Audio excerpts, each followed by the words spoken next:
Hello friend आज हम लोग पढ़ने वाले हैं रीजनिंग में चैप्टर रैंकिंग। फ्रेंड, आप किसी भी गवर्नमेंट एग्जाम की तैयारी करते हैं तो रीजनिंग चैप्टर में रैंकिंग एक महत्वपूर्ण स्थान रखता है। इसमें अनेक प्रकार के प्रश्न बनते हैं जिन्हें कंसेप्ट और ट्रिक दोनों के माध्यम से सॉल्व किया जाता है। आइए आज हम कंसेप्ट और ट्रिक दोनों के माध्यम से बताएंगे, जिससे आप एग्ज़ाम में प्रश्न को आसानी से ट्रिक से लगाएंगे और अपना समय बचाएंगे। और सभी प्रश्नों को ट्रिक से कैसे बनाया जा सकता है और कंसेप्ट से कैसे बनाया जा सकता है, आइए हम एक एक करके सीखते हैं। तो सबसे पहले रीजनिंग में चैप्टर रैंकिंग में अनेक प्रकार के प्रश्न बनते हैं, जिनमें मुख्यतः 6 टाइप है। उनमें से पहला टाइप आज हम लोग पढ़ने वाले हैं रीजनिंग में रैंकिंग चैप्टर में व्यक्तियों की कुल संख्या ज्ञात करना। क्या पढ़ने वाले हैं? व्यक्तियों की कुल संख्या ज्ञात करना।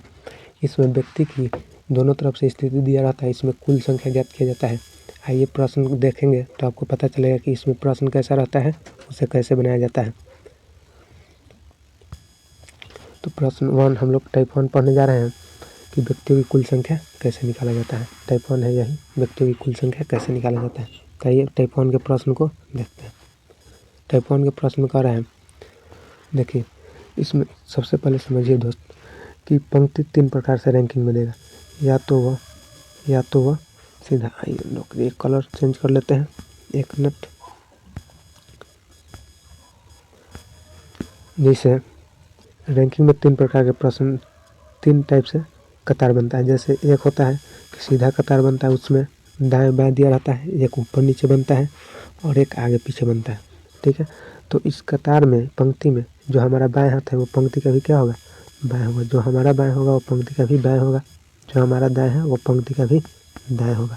वैसे ही पंक्ति में ये ऊपर होता है और ये क्या होता है? नीचे होता है। ये क्या होता है? नीचे। वैसे ही ये होता है आगे और ये होता है पीछे। ये होता है पीछे। इसे हम पीछे आगे कह सकते हैं, इसे पीछे कह सकते हैं, इससे कोई फर्क नहीं पड़ सकता है। ठीक है, तो ऐसे ही कि ऐसे प्रश्न को टाइप 1 के प्रश्न को हल करने के लिए 3 प्रकार का फॉर्मूला होता है। पहले बेसिक कंसेप्ट से समझ लेते हैं कंसेप्ट, उसके बाद में हम लोग ट्रिक से सीधे सेकेंडों में प्रश्न को उड़ाना सीखेंगे। ठीक है, तो आइए देखते हैं। बेसिक कंसेप्ट बताया है कि 3 प्रकार के कतार बनता है, तो 3 प्रकार के फार्मूला भी बनता है। तो पहला फार्मूला है कि अगर किसी व्यक्ति की स्थिति बाएं और दाएं से दिया रहेगा, दाएं और बाएं दिया रहेगा, तो उसके लिए फार्मूला होता है। तो उसके लिए फार्मूला है कुल के लिए, मतलब टोटल के लिए टोटल बराबर। सबसे पहले समझिए, दाएं को इंग्लिश में क्या कहते हैं? दाएं को इंग्लिश में कहते हैं राइट। क्या कहते हैं? राइट। बाएं को इंग्लिश में क्या कहते हैं? बाएं को इंग्लिश में कहते हैं लेफ्ट। तो टोटल मतलब कुल बराबर फार्मूला होता है दाएं मतलब राइट प्लस बाएं मतलब लेफ्ट -1। ये -1 फार्मूला में कैसे होता है, ये सब कॉन्सेप्ट बताएंगे कि फार्मूला कैसे बना है। सिर्फ आप धैर्य बना कर रखिए, सब आगे हम क्लियर करते चलेंगे। ठीक है, तो अगर किसी भी प्रश्न में दाएं और बाएं से स्थिति किसी व्यक्ति का दिया रहेगा तो उसके लिए यह फार्मूला लगाएंगे टोटल कुल निकालने के लिए, लेफ्ट प्लस राइट -1।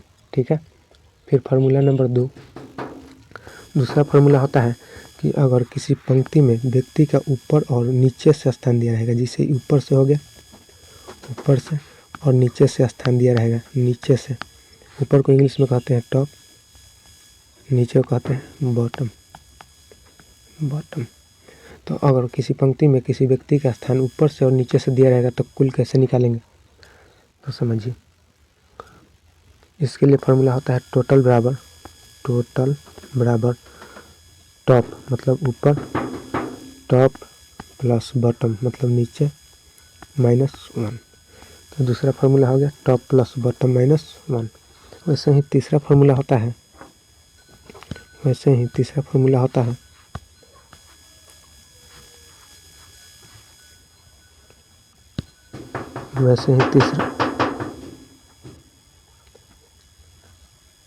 तीसरा फार्मूला होता है कि अगर किसी पंक्ति में मान लीजिए कि आगे से स्थिति दिया रहेगा और पीछे से स्थिति दिया रहेगा, तो उसमें पंक्ति में कुल कितना व्यक्ति बैठेगा, उस पंक्ति में यहाँ से लेकर यहाँ तक कुल कितना व्यक्ति बैठेगा, तो वो निकालने के लिए टोटल बराबर फार्मूला होता है टोटल बराबर बैक बैक मतलब पीछे, प्लस फ्रंट आगे, -1। तो ये 3 प्रकार के फॉर्मूला होता है। ये 3 प्रकार का फॉर्मूला होता है। अगर दाएं किसी व्यक्ति का अगर किसी प्रश्न में दाएं और बाएं दिया रहेगा तो उसके लिए 1 नंबर फॉर्मूला लगाएंगे, और किसी प्रश्न में ऊपर और नीचे से स्थिति दिया रहेगा तो 2 नंबर फॉर्मूला लगाएंगे, मतलब ऊपर प्लस नीचे -1। और किसी प्रश्न में आगे और पीछे से स्थान दिया रहेगा तो 3 नंबर प्रश्न लगाएंगे, ऊपर प्लस नीचे -1। ठीक है, देखिए जैसे समझते हैं और क्लियर करते हैं इसको। जैसे मान लीजिए कि एक पंक्ति है, ठीक है, यहाँ कोई व्यक्ति बैठा हुआ है, ठीक है, यहाँ इसका बाएं से स्थिति दे दिया 8 और दाएं से स्थिति दे दिया 15, ठीक है। अब पूछेगा कि इस पंक्ति में यहाँ से लेकर यहाँ तक कुल कितने व्यक्ति बैठे होंगे। इस पंक्ति में यहाँ से लेकर यहाँ तक कुल कितने व्यक्ति बैठे होंगे, मतलब टोटल कितना व्यक्ति बैठा होगा वही निकालना है, ठीक है। तो इसके लिए फॉर्मूला बताए हैं, आइए प्रश्न के माध्यम से देखते हैं। प्रश्न कह रहा है कि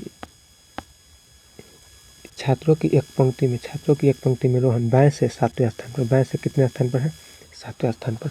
तो बताएं कि जब भी दाएं और बाएं दिया रहेगा तो उसके लिए फार्मूला नंबर 1 लगाना है। उसके लिए फार्मूला नंबर 1 लगाना है, टोटल बराबर, उसके लिए फार्मूला नंबर 1 टोटल बराबर क्या लगाना है, लेफ्ट प्लस राइट -1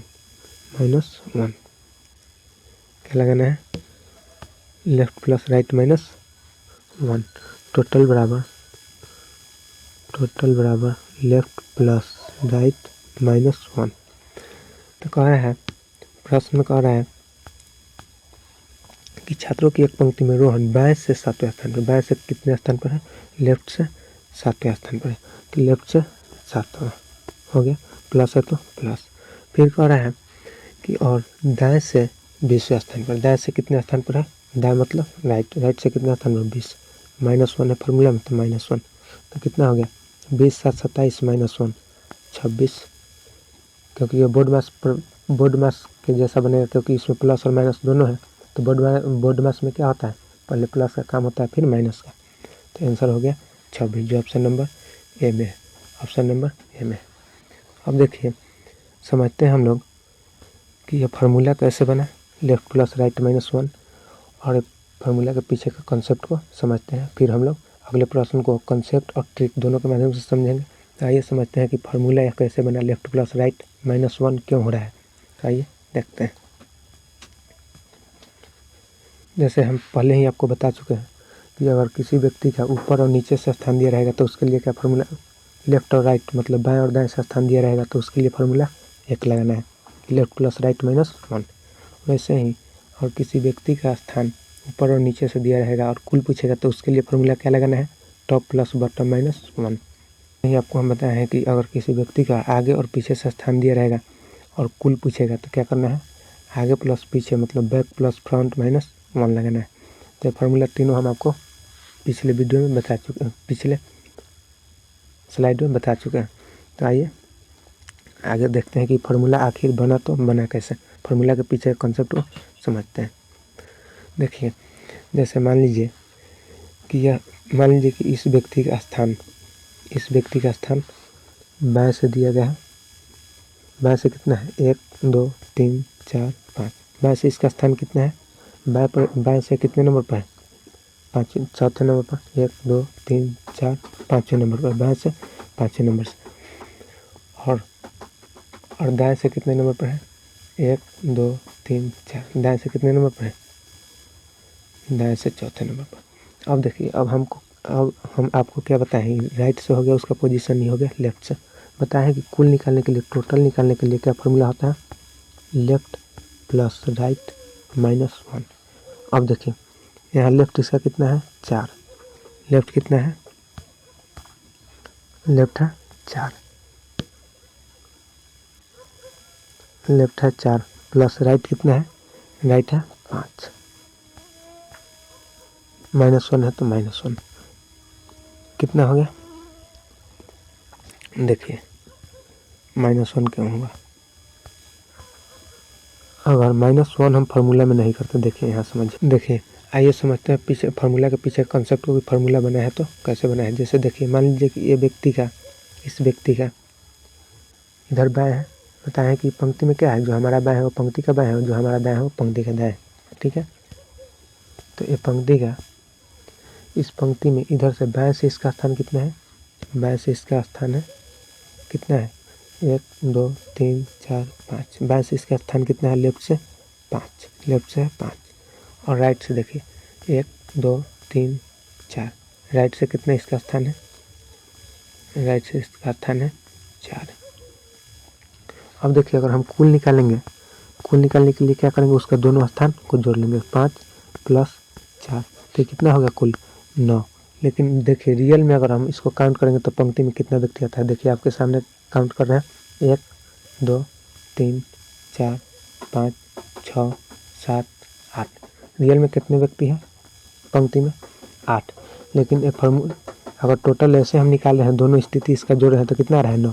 क्यों, क्योंकि इधर से काउंट कर रहे हैं तो एक बार काउंट कर ले रहे हैं, फिर इधर से आ रहे हैं तो फिर इसको 2 बार काउंट कर ले रहे हैं। इसलिए फार्मूला में लेफ्ट प्लस राइट माइनस 1 होता है। इसलिए फार्मूला में क्या होता है, लेफ्ट प्लस राइट माइनस 1, क्योंकि इधर से हम जब काउंट कर रहे हैं तो एक बार कर रहे हैं, फिर इधर से कर रहे हैं काउंट तो एक बार कर रहे हैं। इस 2 बार काउंट हो जाने के कारण -1 फार्मूला में किया जाता है। तो यहाँ तक आपको समझ में आया होगा। देखिए फार्मूला से इसको हम प्रूव करके बताते हैं। जैसे इसका लेफ्ट से कितना स्थिति था, इसका लेफ्ट से इसका स्थिति और राइट से दिया हुआ था, तो फार्मूला बताया है पहले। टोटल बराबर क्या होता है formula, left plus right minus 1। Left से कितना स्थिति है उसका 5, राइट से कितना है, राइट से है, लेफ्ट से है 5 और राइट से है 4, -1 है तो -1। अब देखिए 5 4 9, 9 में से 1 घटाए 8। अब देखिए काउंट कीजिए 1 2 3 4 5 6 7 8, 8 व्यक्ति है। तो देखिए ये फार्मूला में माइनस इसलिए 1 हो रहा है क्योंकि इधर से हम काउंट कर रहे हैं। अगर देखिए इसको फिर से हम आपको समझाते हैं। अगर इधर से इसको काउंट कर रहे हैं, इधर से इसको काउंट कर रहे हैं तो 1 2 3 4 5, 5 हो गया। फिर इधर से काउंट करें 1 2 3 4, तो 2 बार काउंट हो जा रहा है। इसलिए फार्मूला में -1 होता है। आशा करते हैं कि आप यहाँ तक समझे होंगे फार्मूला के पीछे कॉन्सेप्ट को कि -1 क्यों होता है। आइए प्रश्न के माध्यम से समझते हैं और ट्रिक को देखते हैं। तो आइए अगले प्रश्न को देखते हैं। कह रहा है कि एक कक्षा में पल्लवी का रैंक ऊपर से 25वां और नीचे से 18वां है। बताया है कि पंक्ति ऊपर नीचे रहेगा तो उसके लिए क्या फार्मूला लगाना है, टोटल बराबर कुल निकालने के लिए उसके लिए फार्मूला क्या लगाना है, टोटल के लिए अगर ऊपर नीचे दिया रहेगा, ऊपर और नीचे दिया रहेगा तो उसके लिए लगाना है ऊपर मतलब टॉप प्लस नीचे मतलब बॉटम -1।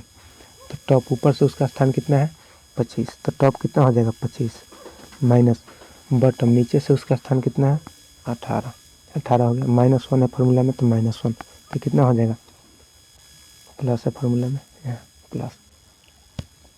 1 मिनट,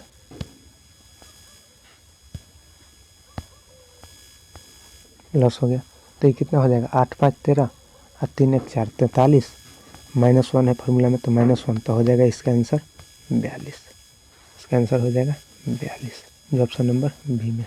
ठीक है, आइए इसको अब हम, ये तो एक क्या था, एक कंसेप्ट था, ये था कंसेप्ट, कंसेप्ट से सीखे हैं। अब देखिए इसको हम ट्रिक से कैसे सेकेंडों में उड़ा सकते हैं। अब हम लोग पढ़ेंगे ट्रिक से। ट्रिक से पढ़ने के लिए क्या करेंगे, देखिए सबसे पहले हम लोग क्या कर रहे हैं, फार्मूला में दोनों उसके स्थिति जोड़ ले रहे हैं ऊपर और नीचे और -1 कर दे रहे हैं। तो हम फार्मूला नहीं लगाएंगे, डायरेक्ट इसके दोनों स्थिति जोड़कर -1 कर देंगे। तो दोनों स्थिति डायरेक्ट यहीं पे जोड़ देंगे 25 + 18, हम बाद में -1 कर देंगे। तो 8 5 13 के 3 3 1 4, -1 है तो -1, तो कितना हो जाएगा 42। सीधा यहीं से आंसर निकाल देंगे 42। आइए इसको तीसरा मेथड से सीखते हैं, इसको तीसरे तरीक़े से कैसे बनाया जा सकता है बाई ऑप्शन। देखिए हम लोग मैथ में पढ़े होंगे आप लोग यूनिट डिजिट, क्या पढ़े होंगे, यूनिट डिजिट। अगर आप नहीं पढ़े हैं तो इस चैनल को सब्सक्राइब कर लीजिए, इस पर संपूर्ण विषय पढ़ाया जाएगा math reasoning, GK, GS, science सब चीज़ पढ़ाया जाएगा, ठीक है, बेसिक से एडवांस लेवल तक। तो मैथ में आप लोग पढ़ेंगे यूनिट डिजिट।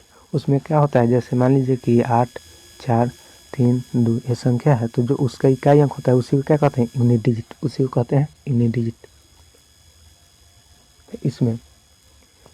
इसमें क्या करना है कि देखिए, इकाई अंक को दोनों जो ऊपर और नीचे दिया रहेगा उसको क्या करना है, उसकी इकाई अंक को जोड़ना है। 8 5 कितना हो जाएगा, 8 और 5, उसका इकाई अंक लेना है क्योंकि हम इकाई अंक से बना रहे हैं। तो 8 और 5 हो गया 13, 13 का कितना हो जाएगा 13, 13 में इकाई अंक क्या है 3। अब जान है कि उसमें से -1 कर रहे हैं, तो -1 करेंगे तो इकाई अंक कितना आएगा 2। तो देखेंगे कि जिस ऑप्शन का इकाई अंक 2 होगा वही सही होगा। तो इसका इकाई अंक 2 है, नहीं तो गलत, इसका है नहीं तो भी गलत, इसका है नहीं तो भी गलत, ऑप्शन नंबर बी सही हो गया, ठीक है। आशा करते हैं कि आप तीसरा मेथड भी समझे होंगे।